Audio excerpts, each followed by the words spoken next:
आज हम आपको एक और जानकारी दे रहे हैं। आज हम आपको जानकारी देंगे खारिश के बारे में, यानी कि खुजली के बारे में। जो लोग खुजली का इलाज करा कर परेशान हो चुके हैं और कहीं से भी फ़ायदा नहीं हुआ है, तो इस छोटे से नुस्खे को आप ज़रूर इस्तेमाल कीजिए। बहुत ही साधारण और सस्ता नुस्खा है और बहुत ही आसान है। आपको किसी भी पंसारी की दुकान पे बड़ी आसानी से मिल जाएगा। तो वीडियो को ज़्यादा लंबी ना करते हुए हम चलते हैं नुस्खे की ओर। तो नुस्खे में आपको लेना है 50 ग्राम सुहागा और 50 ग्राम कपूर। 50 ग्राम सुहागा और 50 ग्राम कपूर को आप मिक्स कर लीजिए और इसके अंदर आप 50 ग्राम बोरिक एसिड भी मिला दीजिए।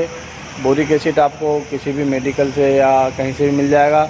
आप इन तीनों चीज़ों को मिक्स करने के बाद 50 ग्राम कोकोनट ऑयल यानी कि खोपरे का अच्छे वाला तेल ले लीजिए और इन्हें भी आप मिक्स कर लीजिए। ये सब मिक्स करने के बाद आप इसका मलहम तैयार कर लीजिए। ये मिक्स होने के बाद मलहम तैयार हो जाएगा। आप इसे मलहम को तैयार करने के बाद रोज़ाना नहाने के बाद पूरे शरीर पे मलिए। आपको जहाँ जहाँ भी खारिश हो रही है या फंगल इन्फेक्शन है या चर्म रोग है, किसी प्रकार का स्किन रोग है, तो आप इसे ज़रूर इस्तेमाल कीजिए और देखिए कुछ ही दिनों में आपको इसका बेनिफिट मिलेगा, इसका फ़ायदा हो जाएगा और आपकी चर्म रोग की समस्या हमेशा के लिए ख़त्म हो जाएगी।